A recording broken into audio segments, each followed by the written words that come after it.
Before we begin, I thought it would be fun if everyone lets me know in the comments where they're watching this video from. And while you're down there, don't forget to subscribe. Now, let's start today's episode. A prehistoric site discovery in Saudi Arabia has gained attention due to recent political changes that have put a focus on promoting archaeological and scientific efforts. Key developments include the discovery of unusual artifacts, the Palea Deserts Project, and the opening of the first-ever Saudi Archaeology Convention, where researchers from across the country are encouraged to share their findings. Among these intriguing discoveries are the Gates of Saudi Arabia, a series of artifacts visible only from the sky, which have sparked significant interest in the archaeological community. In October alone, an archaeological team found over 400 mysterious rectangular structures that can only be seen from the sky. These stone structures appear to date back to be roughly a few 1,000 of years old and are found in clusters around lava domes in what would most likely be seen as the most fertile ground in the region. More information surrounding these structures should surely come out in the following months as the lead researchers struggle to piece together their purpose or their exact nature. Moving on to the next mystery. The werewolf is a mythological creature featured in many stories and nightmares worldwide. According to some legends, werewolves are humans who transform into powerful wolves, while other accounts describe them as a hybrid of both human and wolf. Regardless of the version, they are often portrayed as bloodthirsty beasts, unable to control their urge to hunt both people and animals. In this photo, we see an alleged werewolf captured on camera. The picture was captured by some people who happened to stumble across it. When they saw the creature, it was no longer alive. When these photographs hit the internet, many people were skeptical. One individual said the following: "Based on the body and the color, it's a large cat, most probably a mountain lion or a bobcat.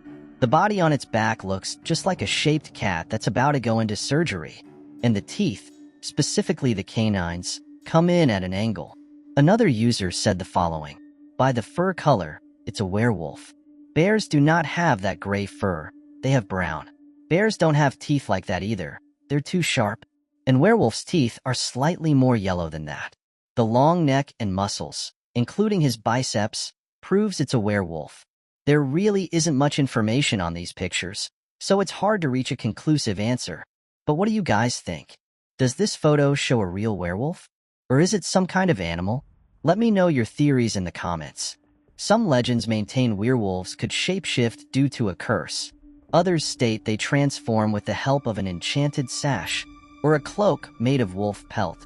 Still, others claim people became wolves after being scratched or bitten by a werewolf.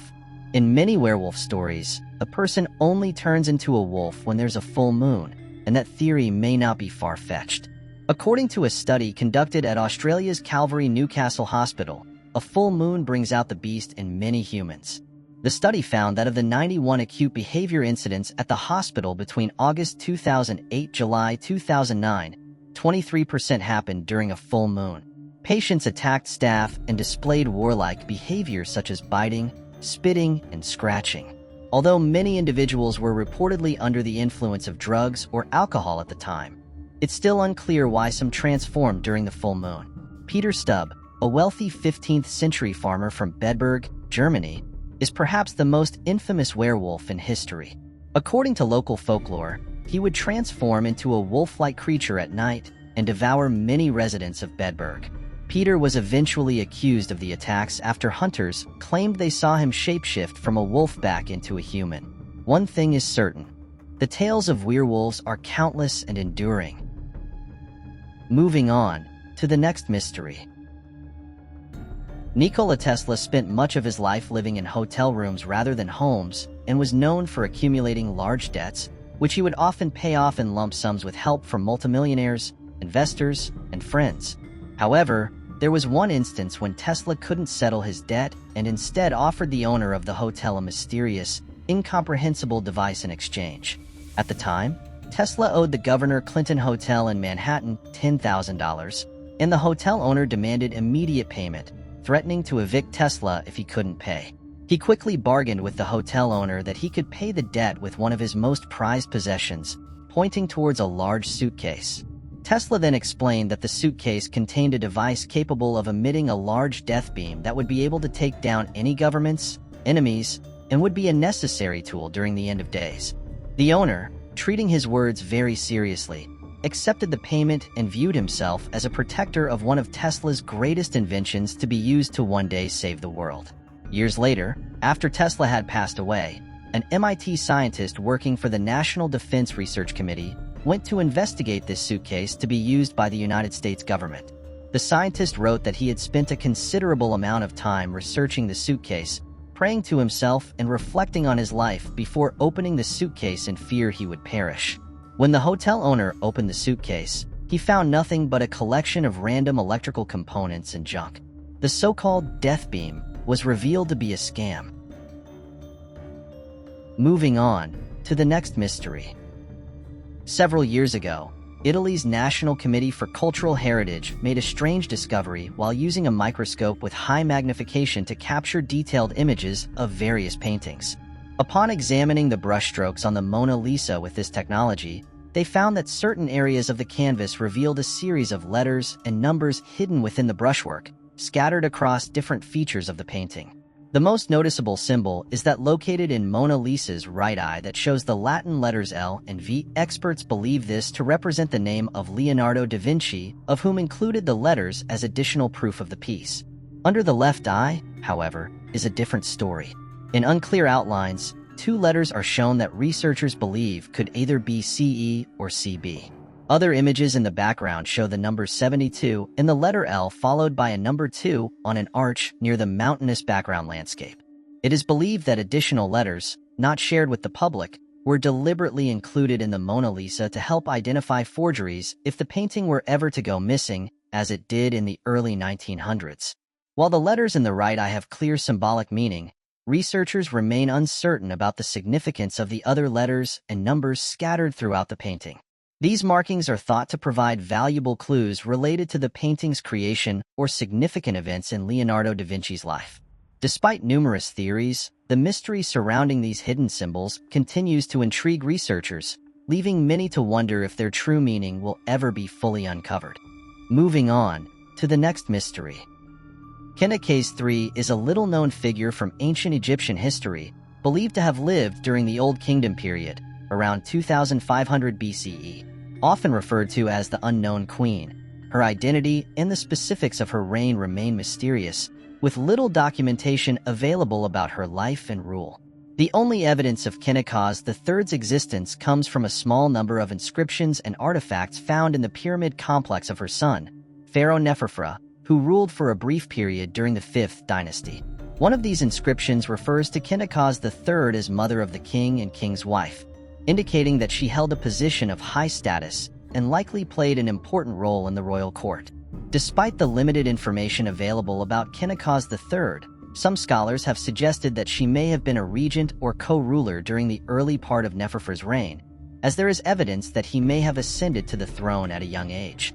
Others have proposed that Kentakes III have been the mother of another 5th dynasty pharaoh, Shepseskara, although this is disputed. One of the most intriguing aspects of Kentakes III's legacy is the discovery of a large alabaster statue in her honor, which depicts her seated on a throne with her arms crossed over her chest.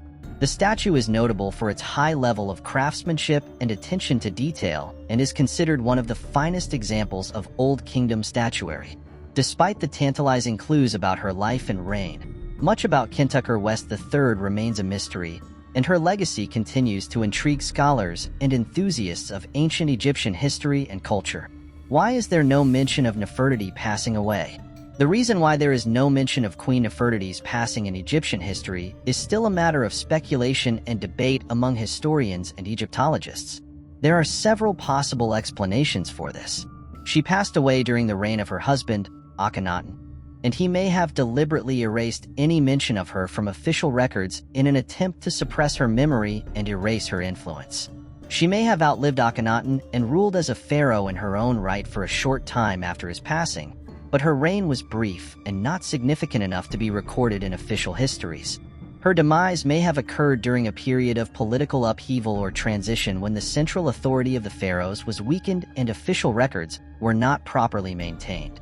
She may have retired from public life and lived out the rest of her days in obscurity without any significant impact on Egyptian history.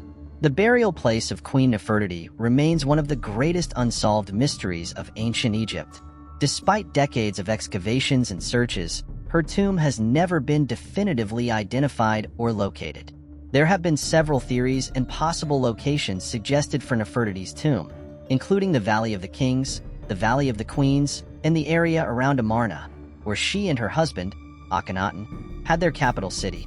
Some experts believe that she may have been buried in a previously undiscovered tomb located within the royal necropolis at Amarna.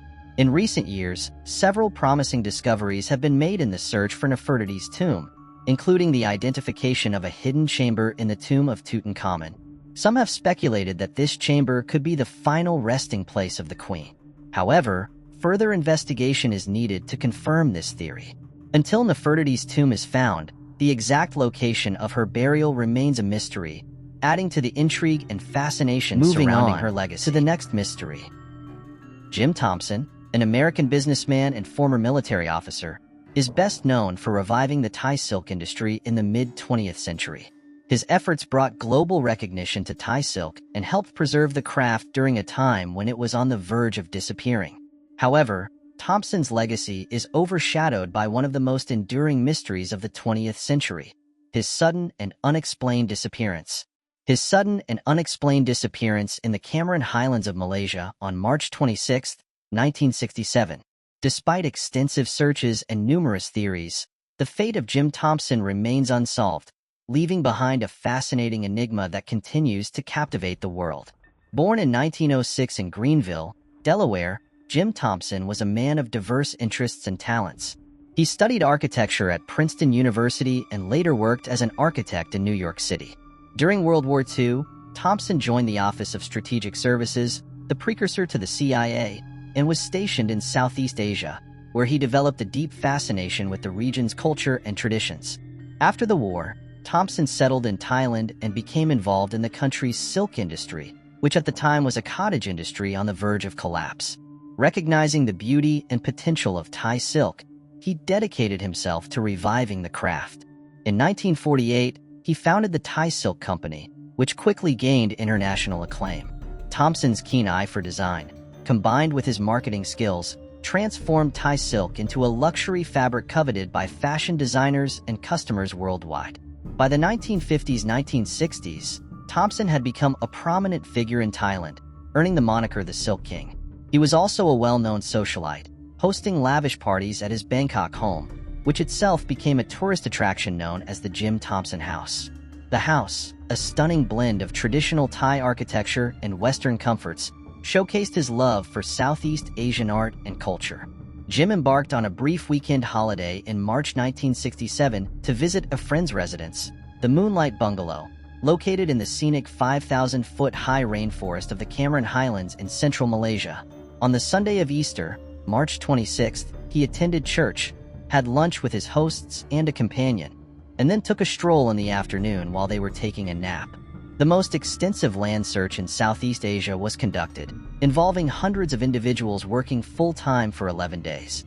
This search included Malay Police Field Force officers, Thai police, Malaysian Army personnel, British Army volunteers, U.S. Army observers, Boy Scouts, patients from a local hospital, Orang Asli indigenous native trackers, the world's most renowned mystic, and over 118 local mystics. One scholar posits that the solution to Thompson's mystery could be found in certain bone fragments unearthed in the Cameron Highlands in 1985. The skeletal remains, devoid of the cranium, were unearthed by Orang Asli squatters in a burial site situated on the periphery of a vegetable field by the major thoroughfare in Bryancheng. Master Mariner Captain Philip J. Rivers reported that he was informed of the finding by a health officer during his investigation into Thompson's disappearance in 2007. Upon collecting the fragments, the authorities established no link to Thompson's disappearance in Tenerife as they were discovered in Brinkang. The likelihood is that his body remained undetected in the dense vegetation concealed within an unmarked burial site following a hit-and-run incident. Rivers stated that a DNA test conducted on the bones could potentially offer a more comprehensive response. To date, there has been no definitive confirmation that the bones found are indeed the remains of Jim Thompson. Rivers also notes that the bones are kept in a secure, protected location. As of now, Thompson's disappearance remains an unresolved mystery. Moving on to the next mystery. A robot uprising is a common theme in sci-fi and dystopian classics. With the rapid development of robots, from simple AI like Alexa to more complex systems, some worry that this frightening scenario may soon become a reality. This concern was fueled by Tesla's 2021 announcement that they were working on a Tesla bot, a humanoid robot. Elon Musk claimed that a working prototype could be ready by 2022, adding to the growing apprehension. Musk has said that the Tesla bot will take care of chores and jobs that us humans just are not fans of. As he continued to describe the robot, he said the AI technology that goes into the Tesla bot will be the same used in the cars, though this humanoid will be decked out with an intricate camera setup to keep an eye on what is going on in the world. A frankly quite unnerving design is going to be about 1.7 meters tall. Musk has said that the robot is intended to be friendly. While in the world of AI, there may not be definite answers nor a great deal of certainty, the intended does not fill us with a great deal of reassurance. The purpose of the robots is to take off of our hands the jobs that we just do not want to do. These were described by Musk as those that are dangerous, repetitive, and boring. The idea is that any physical work will eventually become optional, thanks to the Tesla bot. A function that looks as though it could be featured is the ability for the robot to understand simple instructions, such as picking up groceries for you. Musk hopes that the Tesla bot could even fill the labor gap, though others are concerned about jobs being taken away from humans in need of work. Of course, the Tesla cars themselves have not come without criticism, with many questioning the capabilities of the self-driving features. Following the National Highway Traffic Safety Administration claiming to have identified 11 crashes being the fault of the Tesla cars hitting emergency services vehicles that were parked in the road. One incident resulted in a fatality, and in total, 17 injuries. Despite these incidents, Musk maintains his view that the Tesla self-driving system is safer than humans on the road. Whatever your personal opinion is, I am sure you can understand the concerns of those wary about the Tesla AI in cars, never mind the same system being used to create humanoids allegedly capable of taking jobs over for us. The world of AI is already a controversial subject, and the work of Tesla and Elon Musk has only deepened the divide. While some celebrate the scientific advancements, others are concerned about the economic and social implications of these technologies. Moving on to the next mystery. In recent months, you've sent me some intriguing photos of washed-up creatures. One such discovery was made by a woman named Beth, who was walking her dogs on the beach when she stumbled upon the remains of a strange creature. She took a photograph of it, describing the creature as being around 5 feet long. As with most of these mysterious finds, the image sparked a lot of debate, with various theories circulating about its identity. Some people speculated that it could be a dead dolphin, while others thought it might be a pauper's fish. This is something that first came to the mind of Beth when she stumbled upon the creature. Other people have said that the snout of the dead beast resembles that of a crocodile because it's elongated and has a long tail. Up to now, many people suggested the dead creature could be a sea monster, such as the Loch Ness Monster. However, as the photograph has just been taken, scientists haven't been able to study it. Dr. Foreman, an environmental expert, was the person called in to investigate the creature. He gave his thoughts about the creature. He said that it was not a crocodile, and said it was preposterous to consider that it was, and said that it's more likely a cetacean, such as a dolphin or a whale. However, many have pointed out the creature's tail looks nothing like a cetacean's. One person who saw the photo said the following: "I think there's creatures living in our oceans that we don't know of.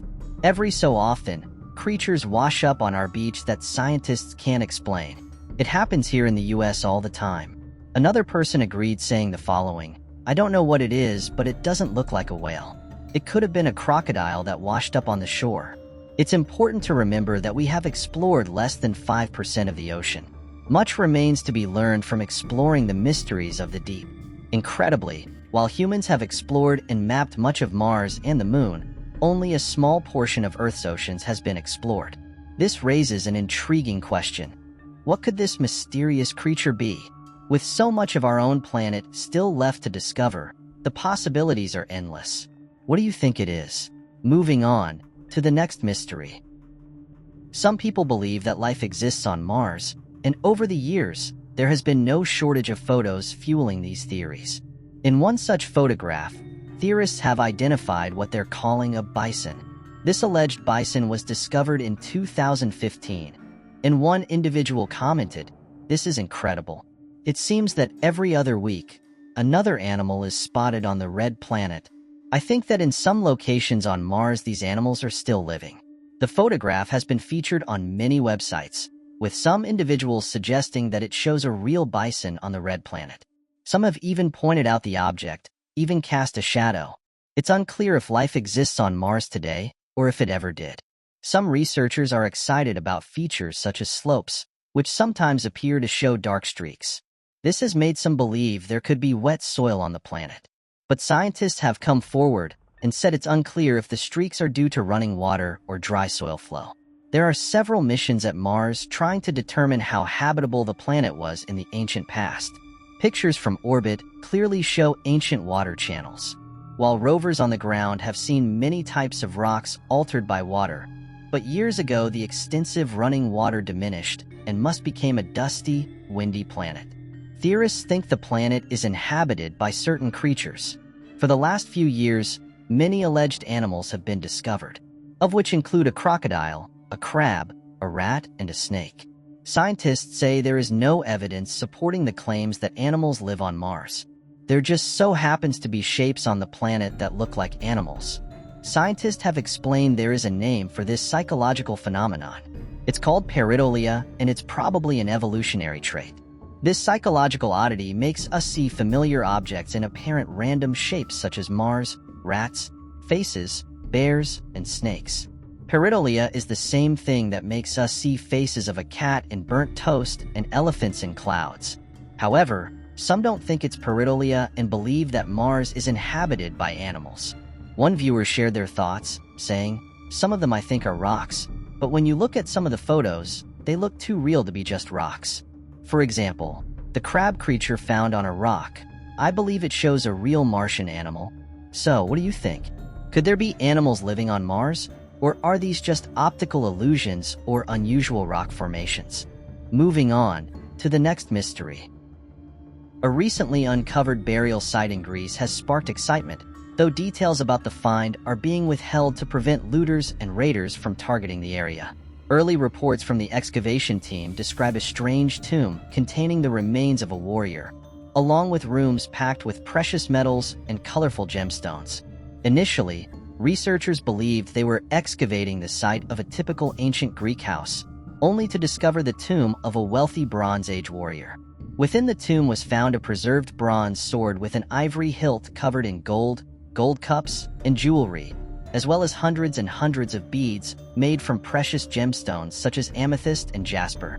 Around the body of the Mycenaean warrior was discovered 4 others who were believed to have possibly been family members. Further information regarding the find is still coming out, but at the end of next year, the researchers report that the entire find and their discovery will be made public to the world. Moving on to the next mystery. This video is believed to show a UFO crashing to the ground. While little information has been released about the footage, it is known to have been filmed in the White Sands Desert in New Mexico. The unidentified craft appears to match the typical UFO shape seen worldwide. Viewers have noted that the explosion doesn't resemble that of a rocket or any other known aerial vehicle, as there are no flames or a fiery cloud commonly associated with explosions. Instead, the object seems to break apart into thousands of pieces, similar to the reported Roswell crash. Moving on to the next mystery. Leonardo da Vinci was not just a talented painter, but also a prolific inventor and engineer. One of his most famous creations is the humanoid robot, known as the Robot Knight or Mechanical Knight. This robot was designed to move and perform basic actions, such as standing up, sitting down, and moving its arms and legs. It was also designed to be able to move its head and jaw, and to be able to open and close its mouth. The robot was powered by a series of cables and pulleys, which were connected to a system of weights and counterweights. As the weights were moved, the cables would pull on the robot's limbs, causing it to move. One of the most remarkable features of the robot knight was its ability to move its fingers independently. This was achieved using a complex system of gears and rods, which allowed the fingers to move up and down and to grip and release objects. While the robot knight was never actually built during Leonardo's lifetime, it is believed that he created detailed plans and sketches for the machine, which were later discovered among his notes and drawings. Leonardo's robot is considered to be an important precursor to modern robotics, and it remains a testament to his incredible creativity and ingenuity as an inventor and engineer. Moving on to the next mystery. Sacsayhuaman, located in Peru, derives its name from the Quechua language. It roughly translates to royal eagle, or more literally, the place where the hawk was satiated. It is thought that it gained this name due to the high presence of these birds in the area where the structure was built. Sacsayhuaman is an architectural complex in the city of Cusco, Peru. The building was erected by the Incas in the 15th century under the 9th Incan leader, Pachacuti Inca Yupanqui, and his successors. A project as massive as this necessitated the hard work of at least 20,000 laborers, which were divided by the 1,000 and given jobs such as quarrying duties, digging trenches, and laying the foundations of this huge monument. This fortress is the largest built by the Incas. It was constructed on an elevated rocky head facing the northern marshy ground outside the Incan capital, Cusco. The Incas were known as master stonemasons, and their abilities are demonstrated wonderfully in this building. It was built using dry stone walls and boulders that were fit tightly together using mortar. Although they did not use anything to cement the stones together, their mechanics ensured that the building stood strong and stable. The huge blocks of stone making up the temple were shaped using nothing but harder rocks and bronze tools. Based on the marks left on these stones, researchers believe they were mostly pounded into shape rather than being cut. The blocks must have been moved around using ropes, levers, poles, and earth-made ramps. This is evident due to the indentations that remained on the stones even after they were fit into place in the building. It was built to withstand earthquakes and the damage from such natural disasters through the interlocking of the blocks and sloped walls, which maximized protection. It is definitely apparent that this proved to be successful, as the building has survived over 500 years of earthquakes. The area also contains a variety of buildings, such as residential spaces, towers, holy places, warehouses, roadways, and aqueducts. The positioning and placing of the area is similar to other Incan locations, like the Machu Picchu. Sacsayhuaman stands as a testament to the Incas' architectural skills and their ability to create structures that harmonized with the natural landscape. It's incredible to witness the remains of history and the remarkable talents of those who lived before us, showcasing their architectural achievements accomplished without modern technology or resources. Moving on to the next mystery. The bat squatch is a mysterious creature not recognized by scientists, though it is claimed to exist despite lacking scientific proof. It is said to inhabit the Pacific Northwest region of the United States and is described as a large flying creature with bat-like features, but also possessing traits of a primate, such as long arms and a human-like face. Sightings of the bat squatch date back to the 1980s and have been reported in various locations in Washington state, particularly in the Mount St. Helens area. Witnesses describe the creature as being between 4 to 9 feet tall with a wingspan of up to 50 feet, covered in dark fur, and having sharp claws and teeth. The origins of the bat squatch legend are unclear, but some suggest that it may have been inspired by Native American folklore or by reports of similar cryptids, such as the Jersey Devil or the Mothman. Despite numerous sightings and reports, no concrete evidence of the bat squatch's existence has ever been found, and some skeptics suggest that it may be a misidentification of known animals or a hoax perpetuated by pranksters. Nonetheless, the legend of the bat squatch continues to capture the imagination of cryptozoology enthusiasts and those fascinated by the mysteries of the natural world. Moving on to the next mystery. This photograph, taken by Peter O'Connor on May 27, 1960, at Loch Ness, has divided opinions among Nessie cryptozoologists. The image is well known in the cryptid community, but it has also been met with skepticism by many. The story and photograph were first published in the June 16th edition of the Weekly Scotsman, adding to the growing interest in the Loch Ness Monster sparked by the Dinsdale film, released just 3 days earlier. Reactions to the photo were mixed, and Peter O'Connor even wrote an account of his photograph to Tim Dinsdale. He said the following: "Between 6 and 6:30 a.m., I left the camp and went northeast for 100 yards. I waded into the water to get as close to the route as possible. I was waist deep and decided to go closer as it turned its head in my direction, and I'm sure it knew I was there. For a moment, I thought it intended coming towards me. It had small sheep-like features set on a very strong neck. The muscles kept rippling it, reminding me of a pamper's leg when pacing. The head was approximately 10 inches long, the neck 6 to 7 inches in diameter, increasing in thickness towards the water. There was 2 to 3 foot exposed, and behind the neck was a large, humble body. He saw no eyes, but its facial structure suggests it had them, but its lids were shut.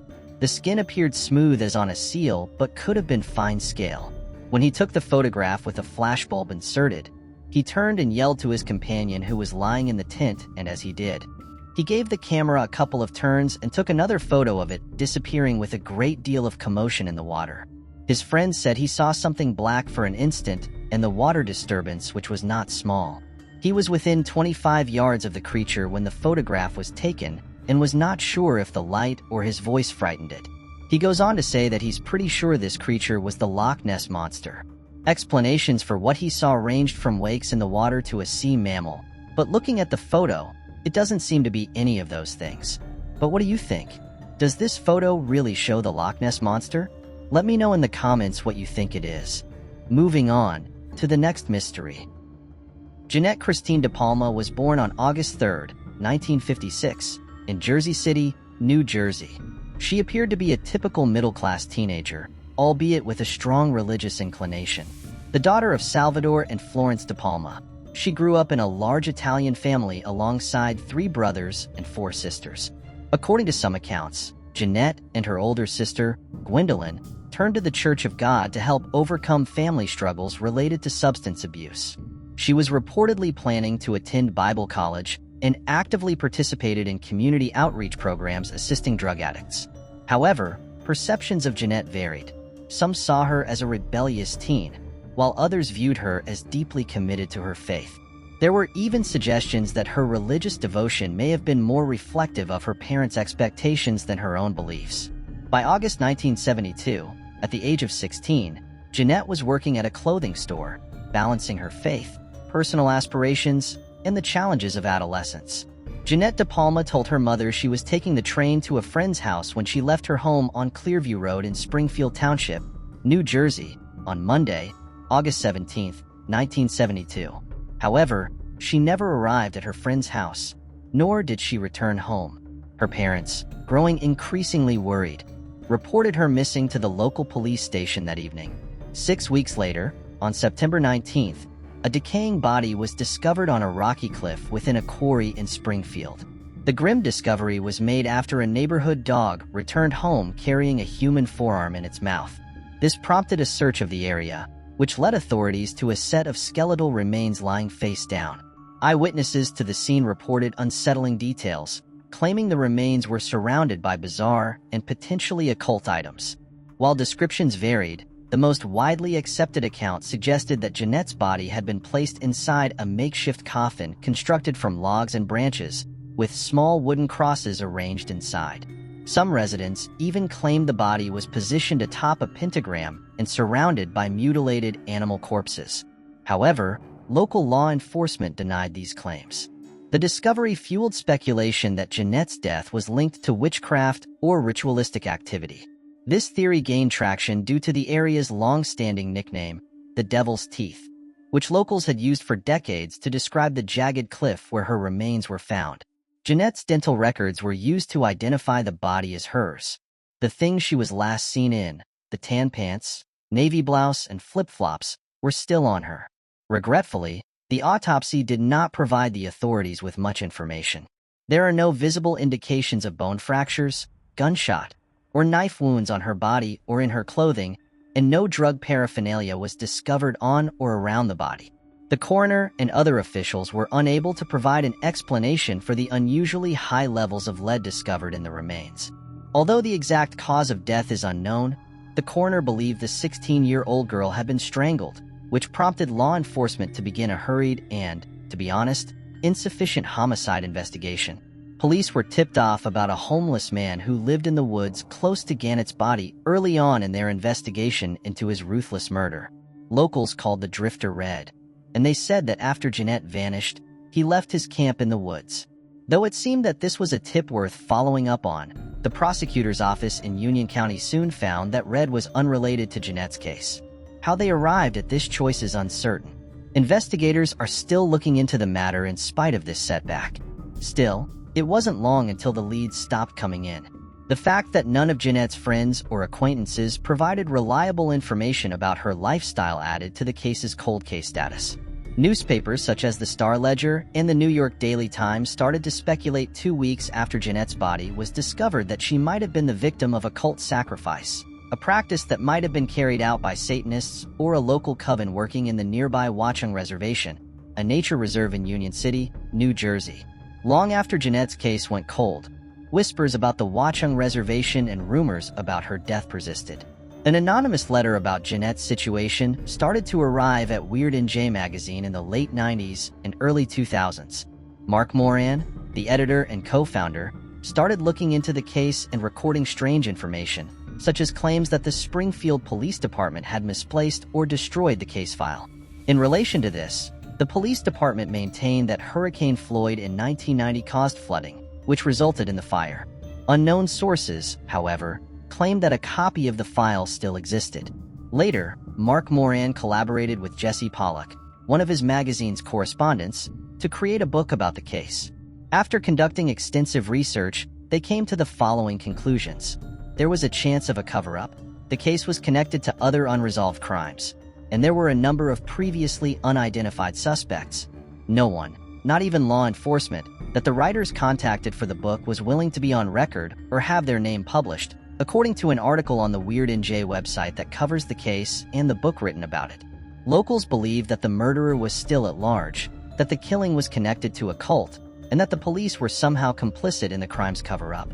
When Jeanette's clothes was tested in 1973, her blouse, pants, and underwear turned out to be free of poisons or drugs. No extraneous hairs were discovered either. Despite the eerie speculation surrounding Jeanette De Palma's death, there was no definitive forensic evidence to confirm foul play. Her bra, pants, top, and underwear all had stains, but due to decomposition, they were too deteriorated for blood or semen analysis. Donald Schwartz, the initial patrolman who discovered Jeanette's body, dismissed the occult theory. He believed she had died from a heroin overdose.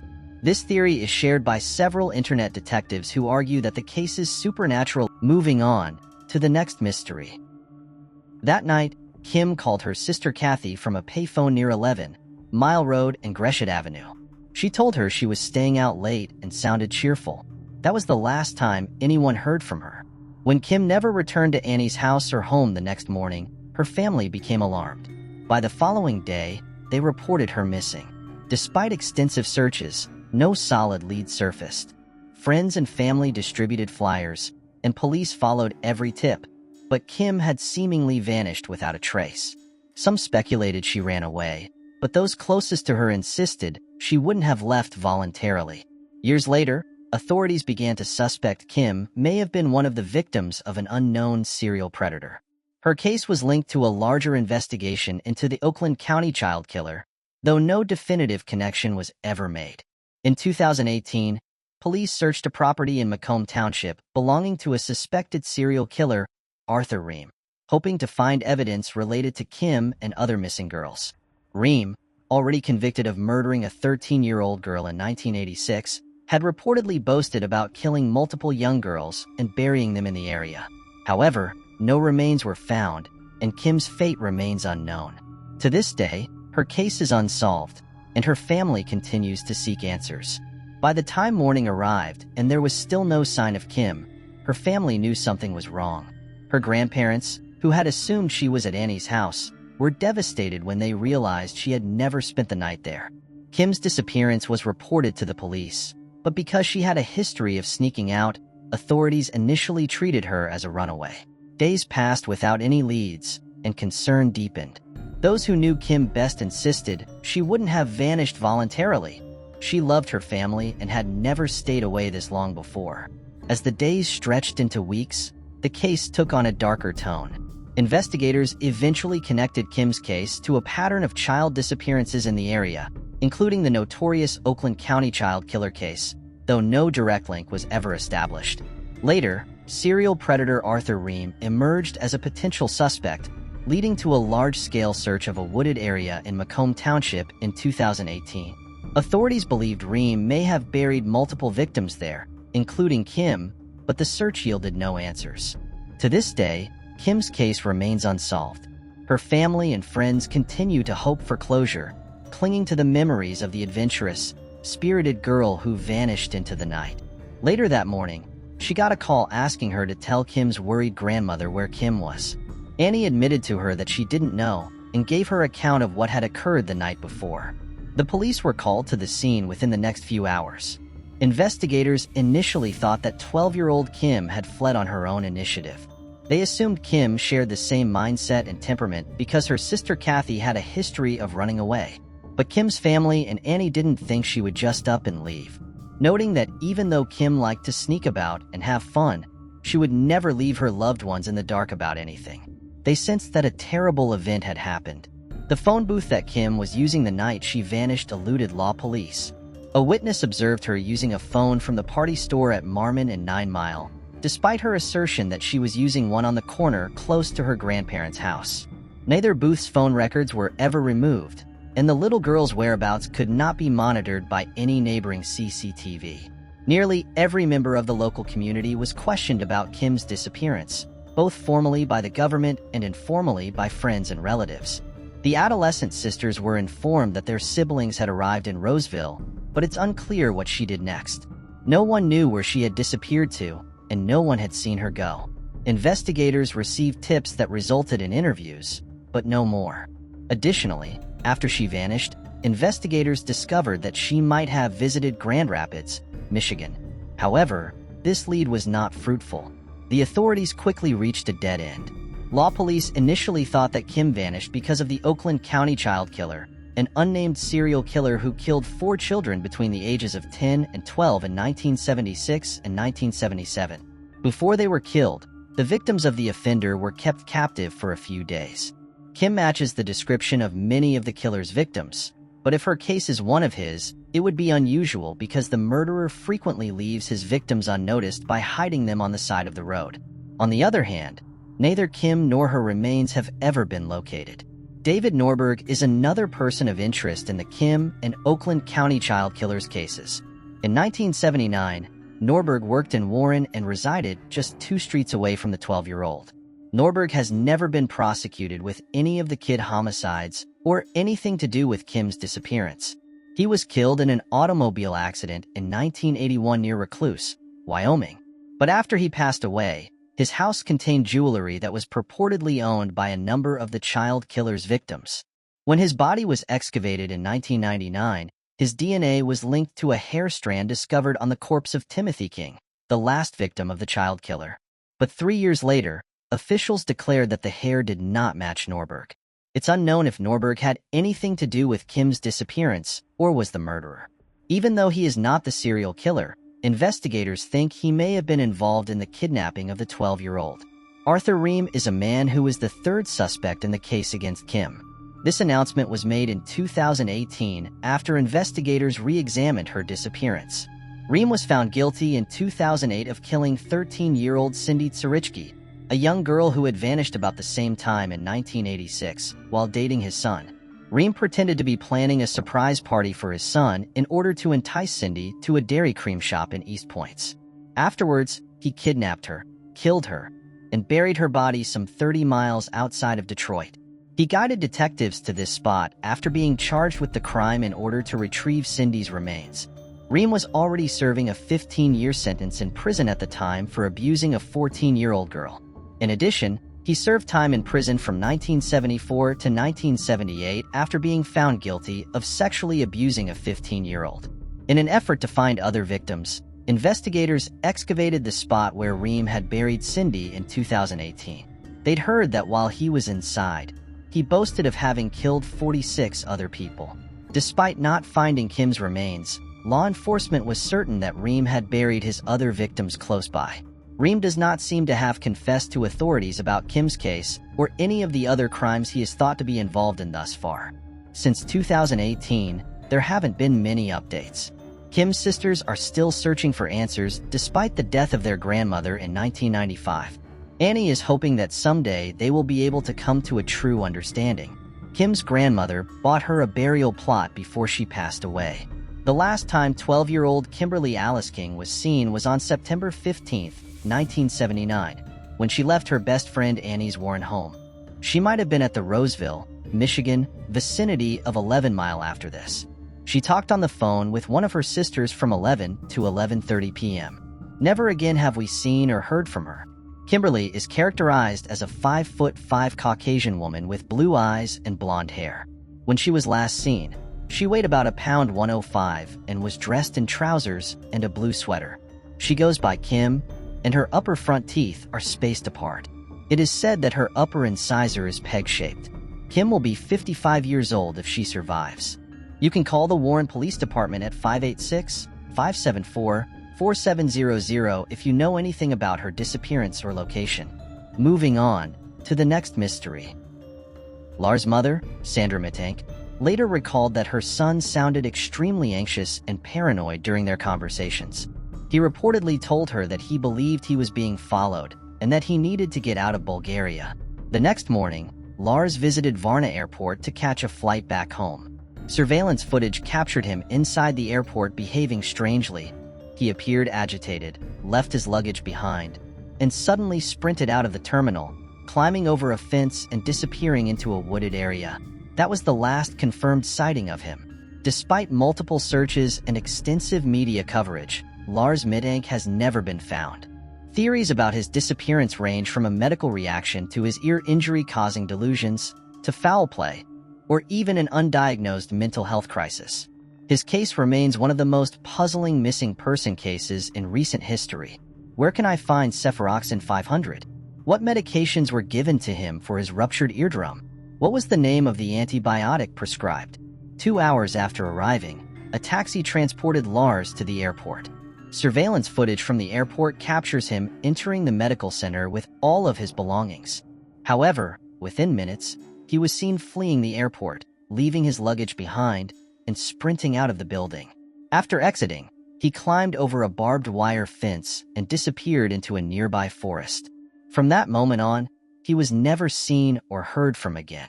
Lars' family stated that he had no history of mental illness, but they speculated that his erratic behavior could have stemmed from an undiagnosed brain injury sustained during the bar fight. The Bulgarian doctor who treated him also noted that the prescribed antibiotics could cause side effects, including unusual behavior, especially when combined with alcohol. To this day, his fate remains a mystery. Moving on to the next mystery. On May 24, 2015, a YouTube video titled 13 was uploaded by a user named Lisa Holm. Exactly 13 days later, on June 7, 2015, a 17-year-old Swedish girl named Lisa Holm went missing after finishing her shift at a cafe in Blomberg, western Sweden. After several days of searching, she was found dead in a barn not far from her home. Although an autopsy confirmed she had not been sexually assaulted, she was discovered partially clothed with tape covering her mouth. Due to the eerie timing, her disappearance occurring precisely 13 days after the video's upload. Many speculated that the video had been posted by her killer as a countdown to her murder. Some witnesses also claimed that the channel's owner had uploaded a second private video and had allegedly left a comment featuring a hand-drawn map, which some believe could be linked to an unsolved crime. However, authorities dismissed any connection between the video and Lisa's case, labeling it a mere coincidence. Eventually, DNA evidence linked Lisa's murder to a 31-year-old man named Balavicius, as traces of his blood were found on her clothing, and his semen was discovered in the barn. His defense attorney, Inger Ronbag, argued during the trial that her client had visited the barn days before the crime, had a minor hand injury, and may have accidentally left traces of blood on Lisa's clothing when it fell to the ground. Additionally, she argued that her client had engaged in masturbation in the barn, where he occasionally worked, a few days before the incident, offering this as an explanation for the presence of his DNA.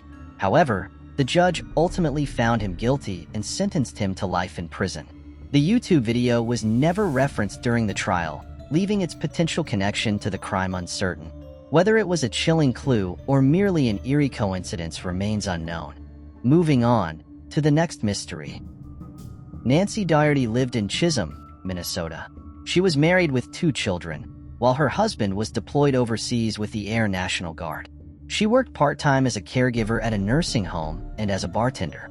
However, she was also unfaithful to her husband and had a lover. On the night of July 15, 1986, Nancy went out drinking with her boyfriend, who later dropped her off at home. The next morning, when he tried calling her, she didn't answer. Concerned, he asked the police to check on her. When officers from the Chisholm Police Department arrived at her home and knocked on the door, there was no response. When they did eventually get inside her house, they discovered something shocking. The body of Nancy Doherty lay on the ground. Before being strangled, she had been abused and assaulted. At the scene of the incident, DNA evidence belonging to a potential suspect was recovered by the police. Next, a DNA profile was made. Nevertheless, no one in a criminal database matched the profile. More than 100 persons were questioned by the police, and their DNA was gathered, but it was fruitless. Since he was the last person to have seen her, the boyfriend was investigated for a short while.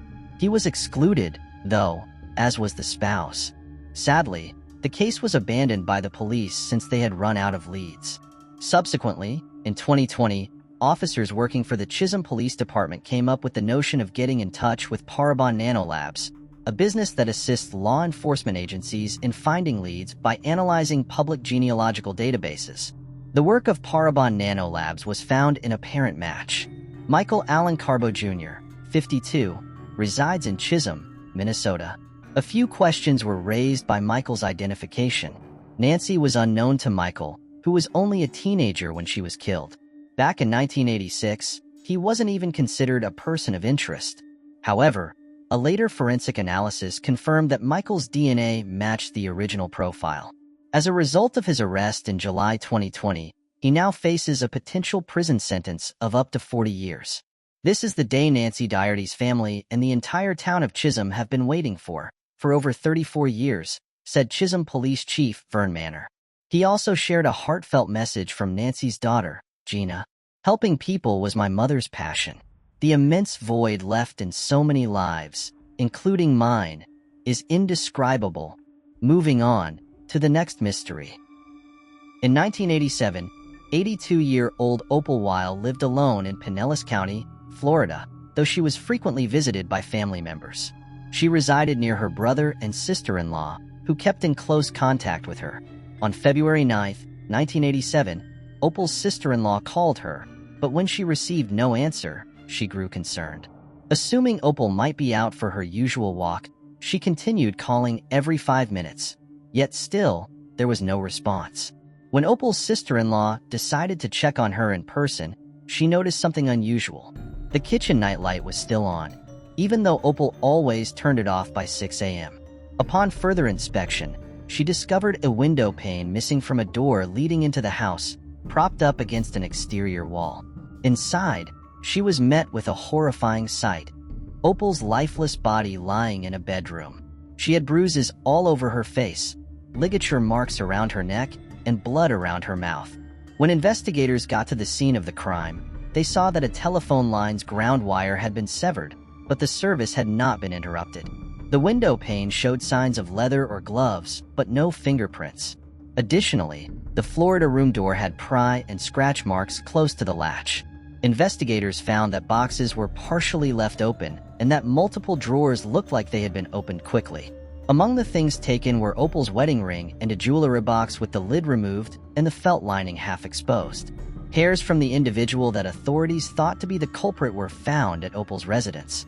Even though they were able to create a partial DNA profile, investigators were unable to find a match until December 2020, when cold case detectives requested that Parabon Nanolabs and the Florida Department of Law Enforcement retest. This is what Parabon employee Dr. Ellen Gratag had to say about the procedure. With that information, we can add it to genetic genealogy databases and sites where individuals have elected to share their DNA information and participate in law enforcement matching. Because we know that at some point in the past, they must have shared ancestors, our genealogists are able to construct family trees and then travel back in time. So locating them is the tricky part. Thus, you reconstruct those family trees, locate your ancestors, and then look ahead to discover who is alive today. 3 brothers were located by Parabon as possible suspects. 2 were ruled out by detectives. 1 of them was deceased. That left Michael Lipnowski, a man from Mississippi. In order to verify a forensic match, detectives launched an undercover operation. They gathered used red coffee straws and a restaurant spoon containing Lipnowski's DNA, which matched the profile from Opal's hairs. With the assistance of a detective from the Bay St. Louis Police Department who knew the suspect personally and owned a restaurant, they were able to obtain the restaurant spoon. He organized a community campaign to thank local customers, advertised the restaurant to locals, and provide a free supper as part of the strategy. Using a flyer to entice Lipnowski there, investigators were rewarded with a spoon and fork that he used. Lipnowski's residence at the time of the 1987 crime was less than 0.5 miles away from Opal. In an interview with detectives, Lipnowski denied being in the vicinity of her residence at that time. He denied knowing Opal, seeing her, conversing with her, or even being at her residence. On January 26, 2023, 55-year-old Michael Lipnowski Jr. was detained in Mississippi and accused of killing Opal Weil. Criminal justice professor at St. Leo University Dr. Joseph Seo suggested that Lipnowski might have committed further crimes. Investigators are now expected to search this area, along with other locations where Lipnowski has lived, to determine whether he is connected to additional crimes. According to experts, identifying patterns shouldn't be too difficult if you know what to look for. The CEO recommended focusing on similarities that are unusual or unlikely to occur naturally. Just 4 days after Opal Weil's body was discovered, Eleanor Swift was murdered in 1987. 9 days later, 86-year-old Maria Els was attacked but managed to survive. At the time, detectives suspected a connection between the cases. Now, they will revisit the evidence to investigate whether Lipnowski could be responsible. Thanks for watching. I hope you enjoyed exploring these intriguing unsolved mysteries with me. If you found the video fascinating, don't forget to give it a thumbs up and subscribe to Unsolved Mystique for more deep dives into unsolved mysteries. Your support helps me bring you more compelling content. Leave a comment below with your thoughts or any mysteries you'd like me to cover next. See you in the next video.